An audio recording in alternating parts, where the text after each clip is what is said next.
2024년 기초연금 선정 기준액이 확정이 되었는데요. 어느 분이 가장 유리할까요? 탈락하신 분인가요? 아니면 기초연금을 조금 받는 분인가요? 아니면 기초연금을 다 받는 분인가요? 지금부터 설명을 드리도록 하겠습니다. 만 65세 이상이시면 누구나 가장 관심이 많은 기초연금 선정 기준액이 확정이 되었습니다. 제가 처음부터 이런 표를 갖고 왔는데요. 이 표는 뭐냐면 공동주택 공시가격과 선정기준액 추이예요. 왜 그러냐 하면 노인분들의 재산의 대부분이 부동산이에요. 이 부동산은 또 이 공시가격으로 표시가 되고요. 이 부동산은 선정기준액에 영향을 미쳐요. 그래서 여기에 대해서 좀 24년에는 상당히 좀 다른 변화가 있어 설명을 드리려고 합니다. 2020년을 100으로 보고요. 요 황색 선이 선정 기준액이고요. 이 파란색 선이 공동주택 공시가격입니다. 2020년을 100으로 봤을 때 보면은 이 공동주택 공시가격이 가파르게 상승을 하고 거기에 따라서 선정 기준액도 계속 인상이 됐어요. 그런데 2024년도에는 공동주택 공시가격이 대폭 하락했거든요. 그런데도 불구하고 선정 기준액은 5.4% 상승했습니다. 지금까지와는 다른 아주 큰 변화를 보이고 있거든요. 과연 이것이 어떤 의미를 갖는지 지금부터 상세하게 설명을 드리도록 하겠습니다. 2024년 선정 기준액이 확정이 됐죠. 단독 가구는 202만원에서 213만원으로 11만원이 인상이 됐고요. 부부 가구는 323만 2천원에서 340만 8천원으로 17만 2천원 5.4%가 인상이 되었습니다. 자, 그러면 내가 받을 수 있는 2024년도의 기초연금액은 얼마로 올랐을까요? 단독 가구인 경우는 2023년도에 32만 3,180원, 부부 가구는 51만 7,080원 받았는데요. 2024년도 1월에 전년도 물가 상승률이 3.6%가 올랐어요. 이 기초연금은요, 이 전년도 받은 금액에 이 물가 상승률을 곱한 분만큼 올리게 되어 있거든요. 그래서 이 3.6%를 곱하면 단독 가구는 33만 4,810원, 부부 가구는 53만 5,680원을 받을 것으로 예상이 되고 있습니다. 왜 예상이라고 하냐면요, 정부에서는 이 물가 상승률 3.6%가 인상이 됐습니다 하는 걸 확정을 했지만, 그래서 단독 가구는 얼마를 받고요, 부부 가구는 얼마에 받고요 하는 거는 이게 고시로 확정을 해요. 그래서 아직은 확정이 안 됐고요.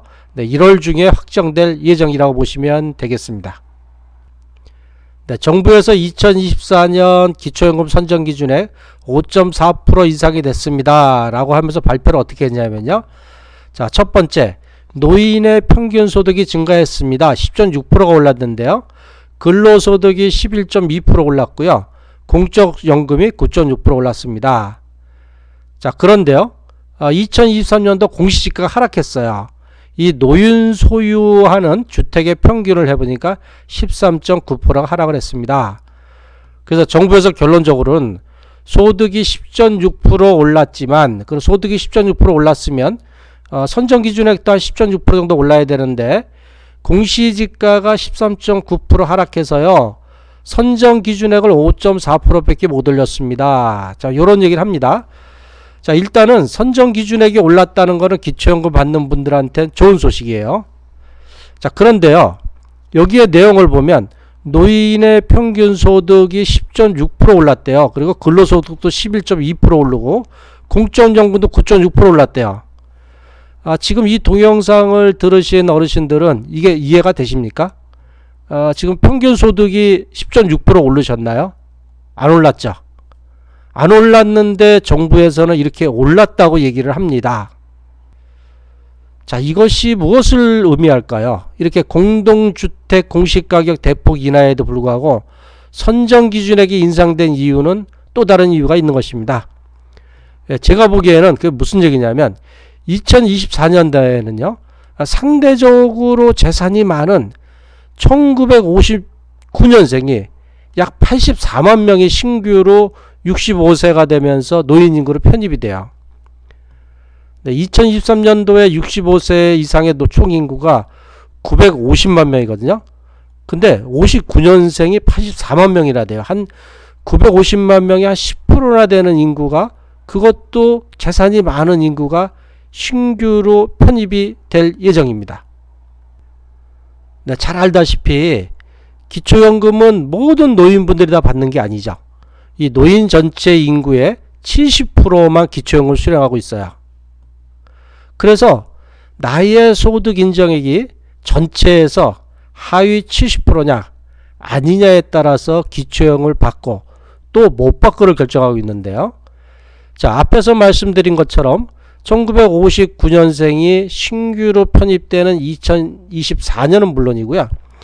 향후에도 60년대생, 61년대생, 62년대생이 노인인구로 신규 편입될 예정이에요.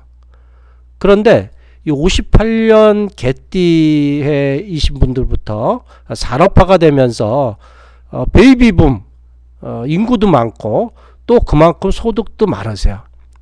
이런 분들이 앞으로는 계속 59년생뿐만 아니라 60년생, 61년생, 62년생이 소득도 그 사이에 많았고 따라서 재산 축적도 많고 또 그 뒤로 국민연금이 도입이 되면서 국민연금 받으시는 분도 많으세요. 이렇게 부자들이 많이 노인 인구로 신규 편입되면서 앞으로 선정 기준액은 계속 인상될 거예요. 그러면 그동안 기초연금을 못 받았던 상대적으로 가난한 노인들이 기초연금을 더 받을 가능성이 높아지겠습니다.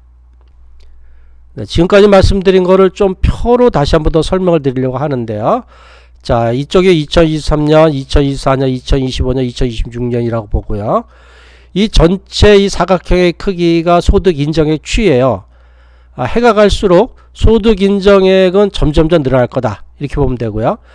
여기 보시는 이 빨간 선이 이게 선정 기준액입니다. 선정 기준액. 기초연금을 받고 못 받고 하는 선정 기준액도 계속 올라갈 것이다. 이렇게 보시면 되고요. 요 밑에 여기까지 선정 기준액 밑에까지가 기초연금을 받으시는 분인데 이 진한 파란색, 자 여기 계신 분들은 앞으로 선정 기준액도 계속 올라갈 거기 때문에 특별하게 탈락 사유에 해당하지 않으면 기초연금을 계속 받을 수 있으니까 마음 편하게 받으시면 되고요. 자 여기에 좀 회색에 있는 분들, 자 요 분들은 뭐냐면 기초연금을 받기는 받지만 기초연금을 다 받지 못하고 일부만 받는 분이에요. 자 만약에 2023년도에 기초연금을 받긴 받았어요. 근데 요게 선정기준의 근처에 소득인정액이 돼가지고 한 3만원이나 5만원밖에 못 받았어요. 근데 2024년도에는 어떻게 되나요? 계속 가면 자 더 많이 받죠. 3만원 5만원이 아니라 20만원 또 25만원을 받을 수도 있어요. 그리고 2025년도는 어떻게 되나요? 선정기준액이 초점 올라갔기 때문에 기초연금을 다 받을 수 있어요. 자 2026년도 역시 계속 받을 수 있다. 이렇게 보시면 되고요. 자 여기 상위 30%는 기초연금을 못 받게 되죠. 이 2023년도에 이 소득인정액보다 조금 뭐 한 5만원 10만원 또 20만원이 초과해서 기초연금을 못 받으셨어요. 근데 2024년도는 어떻게 되나요? 자 선정기준액도 올라갔죠. 그 다음에 공시지가가 떨어져서 소득인정액이 줄어들었죠. 자 기초연금을 받게 되겠습니다. 2024년도에는 많이 받지는 못하겠죠. 한 5만원 10만원 이렇게 받게 되다가 자 2025년도는 어떻게 되나요? 기초연금을 더 많이 받아요. 더 많이 받다가 자 2026년도에는 어떻게 되나요? 네, 기초연금을 다 받게 되겠습니다. 이렇게 말씀드린 것처럼 기존에 계신 분들은 점점 기초연금을 더 받을 가능성이 커진다. 이렇게 생각하시면 좋겠습니다. 자 그럼 지금부터는요 2024년도는 어떤 분이 더 유리한가 설명을 드리려고 합니다. 첫 번째는 기초연금에 아쉽게 탈락하신 분, 두 번째는 기초연금 일부만 받는 분, 세 번째는 기초연금 다 받고 계신 분, 이렇게 세 가지로 나눠서 설명을 드리도록 하겠습니다. 네, 첫 번째 기초연금 아쉽게 탈락하신 노인분들이에요. 자 이런 분들은 어떻습니까? 기초연금을 받을 절호의 기회가 왔습니다. 자, 무슨 얘기냐 하면 자 2023년도는 탈락을 했어요. 근데 당시의 소득인정액이 초과를 한 금액이 얼마냐면 약 한 30만원에서 40만원 이내이신 분이에요. 뭐 5만원 초과할 수도 있고 10만원 20만원 30만원 40만원 뭐 최대로 50만원까지 될 수도 있어요. 자, 이런 분들이 기초연금을 받을 가능성이 커져요. 자, 왜 그러냐면요. 자, 첫 번째로는 선정 기준액이 단독 가구는 11만원, 부부 가구는 17만원 정도 올랐어요. 자, 두 번째로는 공시지가가 인하가 됐어요. 자, 이 공시지가가 인하가 됐는데 기존에 탈락하신 분들은 바로 1월달부터 공시지가 인하 효과를 적용받습니다. 이것이 그 공동주택 공시가액이긴 한데요. 약 15만원에서 35만원 정도 소득 인정액으로 환산하면 이 정도 금액이 인하가 됐어요. 그렇기 때문에 이 선정기준액 인상이 된 것과 공시가격 인하 효과를 보면 적게는 한 26만원, 크게는 한 52만원까지도 더 차이가 있기 때문에 탈락을 하셨어도 조금 소득 인정이 조금 초과하신 분들은 상당히 좀 도움이 되겠다는 얘기고요.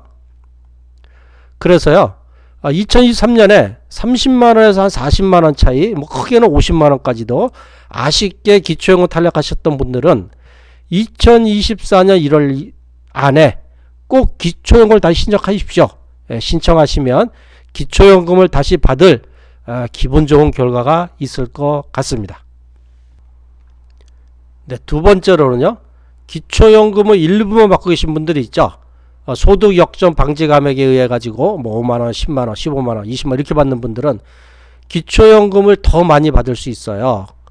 제가 단계를 두 단계로 나누려고 하는데요. 자, 첫 번째 단계는 2024년 1월에 선정 기준액 인상에 따른 기초연금이 증가할 거예요. 왜냐면 단독 가구는 11만원, 부부 가구는 17만원 올랐기 때문에 조금 받는 분은 이만큼 정도 증가를 할 거다. 물론 이거보다 적게 증가할 수도 있어요. 자, 두 번째 단계로는 2024년 4월에 2023년도 공시지가 인하에 따른 소득 인정이 감소될 거예요. 거기에 따른 기초연금이 증가할 거다 하는데 공시지가 인하에 따른 소득 인정의 감소가 한 15만원, 공동주택입니다. 해서 35만원 되기 때문에 1단계로는 선정기준의 인상에 따라서 기초연금이 좀 더 늘어날 거고 2단계는 뭐 아파트 같은 거 갖고 계신 분들은 공시지가 인하에 따른 소득 인정의 감소로 또 추가적으로 기초연금을 더 많이 받게 될 가능성이 많이 커지게 되셨습니다. 네, 세 번째로는요, 기초연금을 다 받고 계신 분들이에요. 이런 분들은 기초연금을 많이 받고 있기 때문에 기초연금을 조금만 더 받을 수 있다고 설명을 드리는데요. 네, 1단계로는요, 2024년 1월에 기준연금액 인상에 따른 기초연금이 증가했는데 이 기준연금액은 그렇게 많이 증가하지 않았어요. 단독 가구는 한 11,000원, 부부 가구는 한 18,000원 정도 인상할 거기 때문에 요 정도만 조금 더 받게 되시겠습니다. 앞에서 말씀드리는 기초연금 조금만 받는 분은 2024년 4월에 공시지가 인하에 따라서 소득 인정액도 감소되고 거기에 따라서 기초연금 더 받는데 이미 기초연금을 다 받고 계신 분들은 다 받고 있기 때문에 공시지가가 인하가 되어도 추가적으로 더 받는 금액은 없고 이 기준연금액 인상에 따른 11,000원에서 18,000원 정도만 더 받게 되겠다. 이렇게 보시면 되겠습니다. 네, 요약해서 설명을 드리면요. 기초연금 아쉽게 탈락하신 분 2024년 1월 지나기 전에 꼭 주민센터 가서 기초연금 다시 신청하시면 기초연금을 다시 받을 가능성이 아주 커지고요. 두 번째는 기초연금 일부만 받는 분 1월 달엔 선정기준액 인상분을 받으시고 4월 달엔 공시지가 인하 혜택을 받으시는데 이 기초연금 일부만 받으시는 분은 뭐 할 게 없어요. 가만히 계시면 1월 달에 정부에서 알아서 선정기준액 인상되는 만큼 올려주고 또 4월 달엔 공시지가 인하되는 만큼 소득 인정액 계산해서 더 올려서 나오게 될 겁니다. 그리고 기초연금을 다 받고 계신 분은 그냥 기초연금액 인상 효과 11,000원에서 18,000원 정도만 더 받는다. 이렇게 생각하시면 되겠습니다. 네, 다시 한 번 더 말씀드리면요. 향후에는 상대적으로 부유한 59년생, 60년대생이 신규로 편입되면서 기존의 기초연금을 못 받거나 또는 적게 받으신 분들이 더 많은 기초연금 혜택을 볼 수가 있겠습니다. 네, 지금까지 고양과일산 파주지역의 방문요양 전문업체인 아들딸 방문요양의 대표 배종일이었습니다. 제 동영상이 도움이 되셨다면 구독과 좋아요, 알림 설정을 부탁드리고요. 2024년 기초연금 상세한 내용은 제가 계속 아들딸 방문요양 유튜브 채널에 올려고 하니까는요. 계속 보시면 도움이 되시겠습니다. 그리고 문의사항 있으시면요, 댓글 올려주시면 제가 최대한으로 답변을 드리도록 하겠습니다. 네, 항상 건강하고 행복하십시오. 감사합니다.